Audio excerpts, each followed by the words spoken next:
jadi gubernur kemarin Purwakarta jadi kota kemusyrikan, kalau dia sampai jadi gubernur Jawa Barat, maka Jawa Barat akan dia bikin jadi daerah yang penuh dengan kemusyrikan, saudara. Makanya yang kayak begitu harus ditumbang, bodo amat, terserah kalian mau bilang saya apa, kayak terserah. Yang orang mampu ya, di pemetaan suara, wah cuy, sekian %, dia bakal pimenangan di bawah kajuran untuk ditutur yang leras atau leras. Berbuka pemandangan itu. Sallallahu ala Nabi Muhammad. Jadi orang tarik siap jaga akidah Ahlussunnah wal Jamaah. Siap menjadi umat Islam yang benar-benar Islami. Siap dukung para pemimpin yang mengusung tauhid. Siap dukung para pemimpin yang benar jelas keislamannya. Siap tidak mendukung pemimpin yang mendukung kemusyrikan. Siap kafir.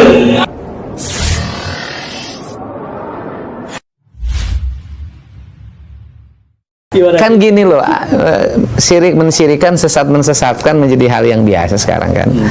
Setingkat Pak Quraisy aja disebut sesat kan? Setingkat Pak Mahfud MD saja disebut sesat gitu loh, setingkat Pak Mahfud MD loh itu.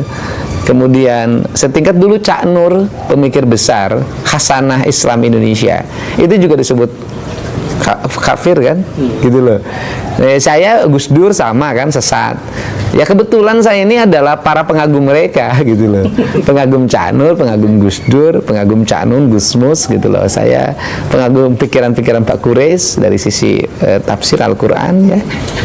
Ya tentunya saya memahami itu dalam 3 pokok pikiran: keislaman, kemodernan, dan keindonesiaan.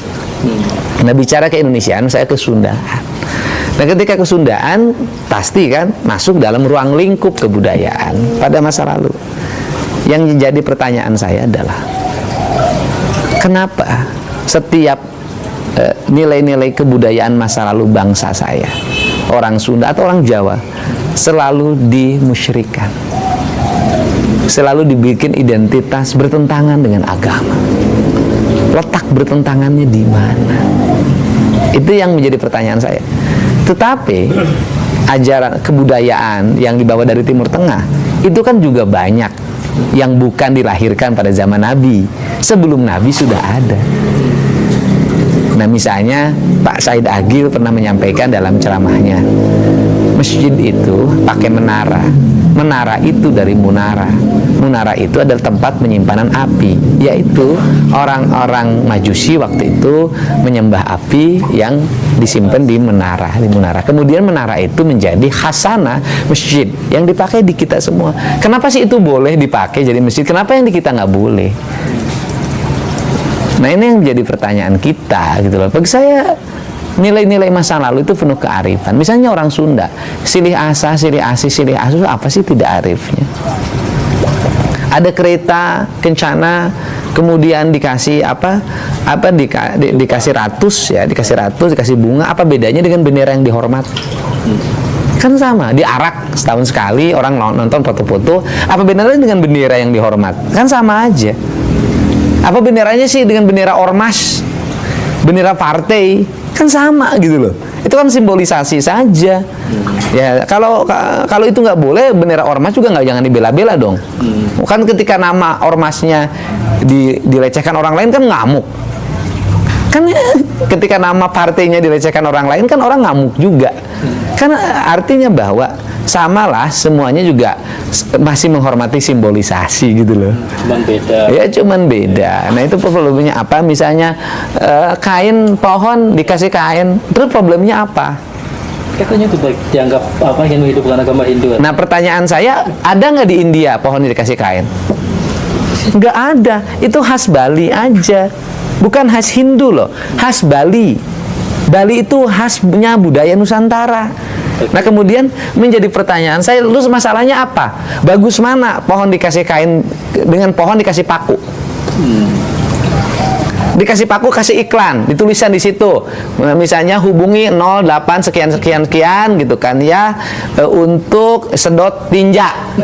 Oke. Bagus mana dengan pohon dikasih kain? Nah, yang dimasalahin kan kain kotak-kotak warna hitam. Nah, kain kotak-kotak warna hitam itu kan bukan barang baru. Di kita, Semar itu dalam golek, wayang golek, itu pasti kainnya kotak-kotak hitam. Hanoman itu, kan kotak-kotak, karena orang Indonesia itu mengenal dua warna, hitam putih. Kan sama dengan di Mekah. Mekah juga kan hitam, kenapa nggak pink? Kan artinya warna hitam memiliki makna filosofi, warna putih memiliki warna filosofi. Nah kemudian kotak-kotak, nah kalau kotak-kotak juga nggak boleh, papan catur juga nggak boleh. Oke, Kak, apa pertimbangannya membungkus pohon Estetika, agar pohon itu nggak ditempelin paku. dirusak? Kenapa dikasih kain tua? Karena eksentrik. Karena dikasih kain pink nggak pantas. Nah yang disebut menistakan itu apa? Orang menistakan agama itu, orang miskin lapar, nggak dikasih makan. Orang kayanya tertawa terbahak-bahak, itu menistakan agama. Anak-anak yatim dibiarkan terlantar. Orang-orang sakit dibiarkan tanpa pengobatan. Itu menistakan agama. Itu kan orang pemahaman Sunda Wiwitan mereka pahami sebagai agama. Saya Sunda Wiwitan saya pahami sebagai ajaran Sunda Wiwitan. Wiwitan itu asal, awal. Ya Sunda Wiwitan Sunda yang mengajarkan tentang awal manusia penciptaannya, kecintaan terhadap lingkungan, kecintaan terhadap bersama, tidak boleh berbuat berlebihan, silih asa, silih asi, silih asuh. Lebih ke filosofis. Filosofis dan nilai-nilai ajaran. Bukan Terus apa salahnya? bukan sebagai bagian dari agama yang perlu. Nah, pertanyaannya saya adalah dari sistem ajaran nilai yang diajarkan tentang ketuhanan, kemanusiaan, lingkungan, apa yang salah? Terus tunjukin di 1000 patung itu di mana? Katakan bilang seperti itu. Lo enggak, mereka salah pemahaman.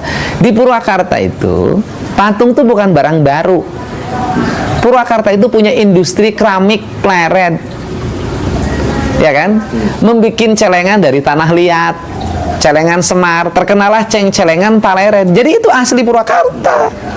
Celengan Paleret dibikin patung celengan yang besar-besar, yang harimau, yang itu, yang ini. Nah, ada khas Paleret namanya menong. Nah, menong itu adalah identitas Paleret dan menjadi khas Purwakarta hari ini. Saya menjadikan menong hari ini menjadi asalnya mukanya perempuan, menong itu, ya kan? Diganti oleh saya mukanya jadi wayang dua muka. Kalau ada Dorna, di baliknya ada Semar. Kalau ada Yudhistira, di baliknya ada Duryodhana. Kalau ada Sangkuni, di baliknya ada Bisma. Jadi manusia itu dua muka. Saya pasang di gerbang masuk ke arah Purwakarta lewat Jatiluhur. Itu khas yang bikinnya orang Pleret. Itu identitas kita. Terus pertanyaan saya, yang problem apa? Nah, berhala ya konsisten. Kalau patung itu dianggap berhala dan tidak boleh, bikin keputusan yang menyeluruh untuk seluruh orang Indonesia. Dalam keputusan Kepres, dalam Perpres, dalam undang-undang.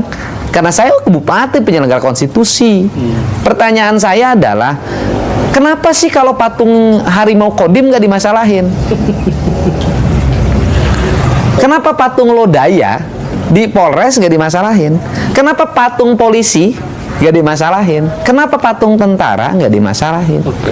Sepertinya memang Dari Jakarta patungnya lebih gede, patung Sudirman. Nah persoalannya kenapa sih patung yang gede di Jakarta yang dimasalahin, yang di Purwakarta yang kecil-kecil? Nah, itu pertanyaan saya. Kenapa sepertinya FPI Saya nggak tahu, sekali sama kalian? nggak tahu. Sampai Ya nggak tahu, mungkin saking sayangnya sama saya. Waalaikumsalam.